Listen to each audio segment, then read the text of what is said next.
అందరికీ నమస్కారం. మీ కాటే సుబ్రహ్మణ్యం, ఆదర్శ విద్యా సంస్థల చైర్మన్ రామచంద్రపురం. ప్రస్తుతం ఇంటర్మీడియట్ పరీక్షలు రాష్ట్ర వ్యాప్తంగా పిల్లలంతా రాస్తూ ఉన్నారు. త్వరలో 10th క్లాస్ ఎగ్జామ్స్ కూడా రాయడానికి విద్యార్థులు సన్నద్ధమవుతున్నారు. ముఖ్యంగా ప్రతి తల్లిదండ్రి బాగా చదివేటువంటి పిల్లలను చూసి తమ పిల్లలు కూడా అలా చదవాలని, ఈ పోటీ ప్రపంచంలో మా పిల్లలు నిలవగలుగుతారా లేదనేటువంటి ఆందోళన చెందుతూ ఉంటారు. కానీ ప్రతి తల్లిదండ్రి గ్రహించవలసినటువంటి విషయం ఏంటంటే, మార్కులే ప్రధానంగా కాకుండా జీవితంలో అంటే పరీక్షలో ఫెయిల్ అయినా పర్వాలేదు, కానీ జీవితంలో విఫలం కాకుండా ప్రతి తల్లిదండ్రి తమ పిల్లలను మోటివేట్ చేస్తూ ఉండాలి.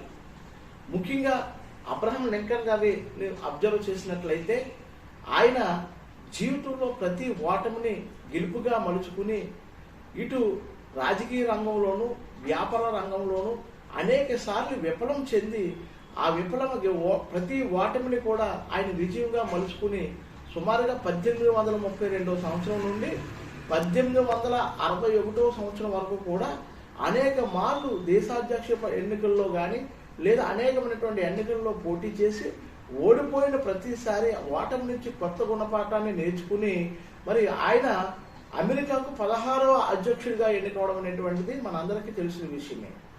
ఇదే అబ్రహం లింకన్ గారు తన కుమారుడిని పాఠశాలలో చేర్పించేటప్పుడు, నా కుమారుడుకు కావలసింది మార్కులు ఒకటే ప్రధానం కాదు, ఈ దేశం గర్వించేటువంటి ఉత్తమ పౌరుడిగా నా కుమారుడిని తీర్చిదిద్దాలని ఆ రోజు పాఠశాలలో వేసేటప్పుడు ఆ యొక్క ఉపాధ్యాయులకు ఒక లేఖను రాసి పంపించడం అనేటువంటిది జరిగిందండి.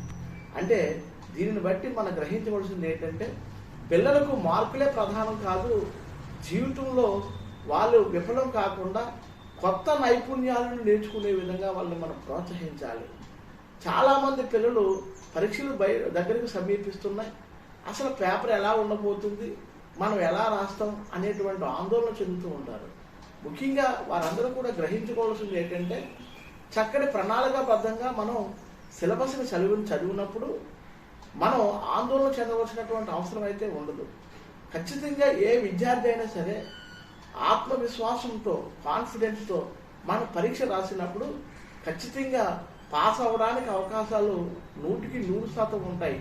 కావున ప్రతి తల్లి తండ్రి కూడా తమ బిడ్డలకు మార్కుల నుండే జీవితంలో విఫలం కాకుండా వారికి ఈ యొక్క సమాజం పట్ల అవగాహన కలిగించే విధంగా ఎప్పటికప్పుడు వారికి చెబుతూ జీవితంలో మరింత ఉన్నతమైనటువంటి స్థానాన్ని పొందే విధంగా వారికి చూసుకోవాల్సినటువంటి బాధ్యత తల్లిదండ్రుల మీద ఉందని తెలియజేస్తూ మీ కాటే సుబ్రహ్మణ్యం.